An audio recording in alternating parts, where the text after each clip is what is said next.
آپ کے اوپر خودکش حملہ ہوا، کیا ہوا تھا؟ بلوچستان میں آپ موجود تھے، یہ کیا ہوا؟ سارا واقعہ کیا تھا؟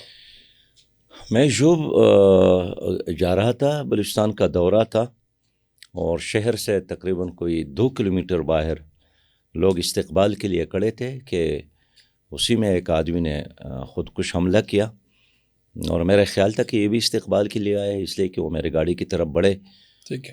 لیکن اگلے لمحے ایک دھماکہ ہوا، تو میرا خیال تھا کہ شاید وہ استقبالی پٹاخے ہوتے ہیں وہ، لیکن پھر ایک آدمی کو میں نے دیکھا وہ گر گیا تھا، تو پھر مجھے شک ہوا کہ شاید ہماری گاڑی کے بمپر سے یا کسی حصے سے وہ ٹکرا گئے۔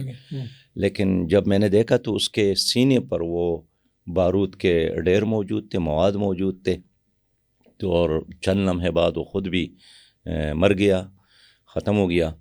تو اس طرح اللہ تعالیٰ نے ہمیں بچایا۔ آپ گاڑی سے باہر تھے اندر تھے؟ میں بالکل گاڑی میں تھا، میں اترنے والا تھا۔ اچھا۔ ہاں، میں اس سے ملنے والا تھا، لیکن اس سے پہلے کہ میں کھڑکی کھول کر دروازہ کھول کر اس سے ملتا، ہاتھ میں لاتا، تو ایسے میں وہ پٹ گیا۔ یعنی آپ اس کو دیکھ رہے ہیں، وہ آپ کی گاڑی کی طرف بڑھ رہا ہے اور آپ کو لگ رہا ہے استقبالیوں میں سے ایک ہے یہ؟ میں یہی دیکھ رہا تھا کہ شاید یہ استقبالیوں میں سے ہے، اور وہ بڑھ رہا تھا، اور میں بھی کھڑکی کھول رہا تھا کہ اتنے میں وہ دھماکہ ہو گیا، وہ پٹ گیا۔ پھر میرے گاڑی کا جو شیشہ ہے اس پر وہ کپڑوں کے ٹکڑے آ گئے، تو میں نے گاڑی روکی، پھر ڈرائیور سے کہا کہ ذرا یہ اٹھا لے، تو ویسکوٹ کے ٹکڑے تھے، تو جیسے ہم نے اٹھایا وہ گرم تھے اور اس میں بارود کی بو تھی، اس سے مجھے پھر یقین ہو گیا کہ یہ تو ہمارے خودکش پر تھا۔ حملہ ہوا ہے۔ جی، مجھ پر حملہ ہو گیا ہے۔ آپ بل پروف گاڑی استعمال کرتے ہیں؟ نہیں، میں اس دن بل پروف گاڑی میں نہیں تھا۔ اتفاق کی بات تھی کہ پہلے 1-2 دوروں میں بلوچستان حکومت نے مجھے بل پروف گاڑی دی تھی، اچھا۔ لیکن اس بار مجھے گاڑی نہیں ملی، نہیں دی، لیکن میں عام گاڑی میں تھا۔ شاید اللہ یہی بتانا چاہتا تھا کہ میں بچاتا ہوں تو پھر عام گاڑی میں بھی بچاتا ہوں۔ تو اس سے پہلے بھی آپ کے اوپر کوئی حملہ ہوا ہے؟ اس سے پہلے بھی ہوا ہے۔ کہاں پہ ہوا تھا؟ یہ شیرگڑھ کے قریب ہوا تھا، اور بس وہ بھی اللہ تعالیٰ کا فیصلہ تھا۔ یہ تقریباً میں ان دنوں KPK میں تھا، لیکن ہم اس خبر کو اپنے حد تک رکھنے میں کامیاب ہو گئے تھے۔ اس کے بارے میں بھی میں نے پہلے مرحلے میں اپنے سیکرٹری اطلاعات کو کہا کہ خبر نہ چلائیں کہ سراج الحق پر خودکش حملہ ہوا ہے، لیکن 5-10 منٹ بعد اس نے کہا کہ یہ تو BBC نے خبر چلائی ہے، تو پھر ہمارے لیے کوئی اور راستہ نہیں تھا۔ کیا وجہ؟ یعنی آپ اس خبر کو، یعنی آپ کے اوپر اگر حملہ ہوتا ہے تو کیا اس کے پیچھے مقصد کیا ہے کہ آپ نے انہیں کہا کہ یہ خبر نہ چلائیں؟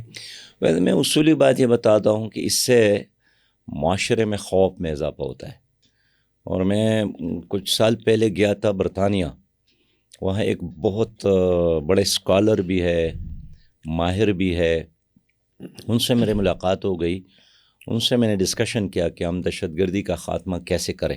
تو انہوں نے کہا 50% کام تو یہ ہے کہ جہاں بھی کوئی اس طرح واقعہ ہو جائے آپ کی میڈیا اس کو نشر نہ کرے، اس لیے کہ جب ایک واقعہ ہو جاتا ہے اور معاشرے میں اس سے خوف میں اضافہ ہوتا ہے، اور لوگ کاروبار کرنے پھر نہیں آتے ہیں، دفتروں سے نہیں نکلتے، اسکول برباد ہو جاتے ہیں، تو ایک دہشت گرد یہی سوچتا ہے کہ میں کامیاب ہو گیا، یعنی جتنا معاشرہ اس کا اثر لیتا ہے تو یہی سمجھتا ہے کہ میں کامیاب ہو گیا۔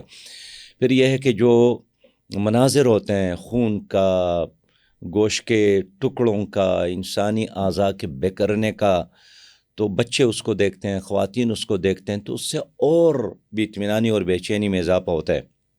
پھر ہمارے اسلام آباد میں ایک اجلاس بھی تھا، ان دنوں جنرل راحیل صاحب بھی تھے، نواز شریف صاحب بھی تھے، تمام سیاسی جماعت تھے ان کے لوگ موجود تھے، ان دنوں نواز شریف وزیر اعظم تھا۔ تو اس پروفیسر کی بات میں نے اس مجلس میں رکھی، اور پھر اسی پر اتفاق ہوا کہ ہاں ہمیں یہ مناظر نہیں دکھانا چاہیے۔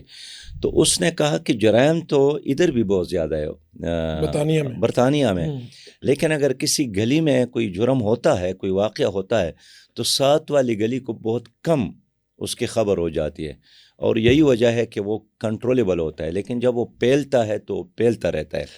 اس لیے میں نے تو اس لیے آپ پہلی والی خبر تو یہ 5-6 سال اپنے ساتھ رکھی. یہ اس میں ہوا کیا تھا ویسے شیڈ گارڈ میں ہوا تھا وہ ہوا کیا تھا؟ اس میں بھی یہی ہوا تھا کہ ایک موٹر سائیکل تھا. جی ہاں وہ اس کے ساتھ بھی اسی طرح بارود کا وہ تھا، تیلا تھا، اور ہمارا پیچھا کر رہا تھا. لیکن اللہ تعالیٰ کی طرف سے ہے، یہ کسی انسانی عقل کی بات نہیں ہے. تو جب ہم نے وہاں ایک اچھلو ہے، یعنی اسپیڈ بریکر ہے، ٹھیک ہے، تو ہماری گاڑی تو تیزی کے ساتھ گزر گئی. تو اس اسپیڈ سے جب وہ آیا تو وہ اسپیڈ میں بہت زیادہ تھا، تو وہ موٹر سائیکل بھی وہ یعنی اچھلا. اچھا، اور اس اچھلنے کی وجہ سے وہ آدمی تھا وہ خود گر گیا، اور گرنے کی وجہ سے ان کے اپنے مواد وہاں ایسے پٹے کہ وہ خود اس میں مر گیا. لیکن بہرحال 5 سال تک آپ نے چھپائی رکھی یہ خبر؟ میں نے، میرے ڈرائیور کے علاوہ شاید ہی کسی کو پتہ چلا ہو، یا میرے ساتھ جو آدمی تھا، لیکن میں نے اپنی جماعت کو بھی نہیں بتائی، اس لیے کہ میں نہیں چاہتا تھا کہ اس کے اثرات ہوتے ہیں، کارکن پر اثرات ہوتے ہیں، معاشرے پر اثرات ہوتے ہیں. پھر عام آدمی سمجھتا ہے کہ اچھا یہ لیڈر ہے، یہ خود بھی غیر محفوظ ہے. تو ابھی جب یہ ہوا یہ جاب والا، تو اس میں پھر آپ نے بعد میں جلسہ کنٹینیو کیا یا پھر آپ فوراً چلے گئے وہاں سے؟ جی ہاں، وہ ہوا. پھر جب جوب ہم پہنچے تو مجھے وہاں کی پولیس نے ایک پولیس اسٹیشن تک پہنچایا. تو ہمارے ساتھ جو وہاں پولیس آفیسر تھے وہ بہت زیادہ نروس تھے، بہت پریشان تھے. میں نے ان کو پانی پلایا کہ آپ نے ان کو پانی پلایا؟ میں نے ان کو پانی پلایا کہ آپ حوصلہ کریں اور آپ تسلی کریں، اور بس جو گزر گیا وہ گزر گیا. ان کو یہی تھا کہ ان کے اور لوگ ہوتے ہیں اور ایسا نہ ہو کہ دوبارہ کچھ ہو جائے. ہاں. تو پھر میں نے ان کو مجبور کیا کہ جیسا بھی سچویشن ہے میں اپنے جلسے میں جاؤں گا، میں اپنے جلسے کو مکمل کروں گا. تو ہمارے جلسہ جہاں ہو رہا تھا انہوں نے یہ دھماکہ تو سنا تھا، لیکن ان کو یہ اندازہ نہیں تھا کہ جو ہمارا مہمان خصوصی ہے اس پہ حملہ ہوا تھا. پھر میں نے اپنی تقریر میں اس کی وضاحت اس لیے کی کہ لوگوں کو ایک صحیح سچویشن سامنے آ جائے. تو بہرحال پھر تو صوبائی حکومت نے ہمیں اپنے اس میں لے لیا اور کوئٹے تک پہنچانے کا ایک انتظام کیا. لیکن بہرحال اللہ کا فضل ہے، اور میں جوب کے لوگوں کو سلام پیش کرتا ہوں کہ وہ اتنے بڑے دھماکے کے بعد بھی وہ جلسے میں میرے ساتھ رہیں، آخری لمحے تک رہیں، کوئی آدمی نہیں اٹھا.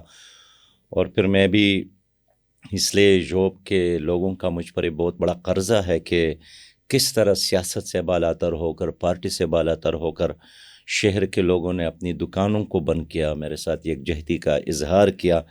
تو بہرحال یہ وہاں کا ایک لوکل کلچر ہے جس کو میں اپریشیٹ کرتا ہوں.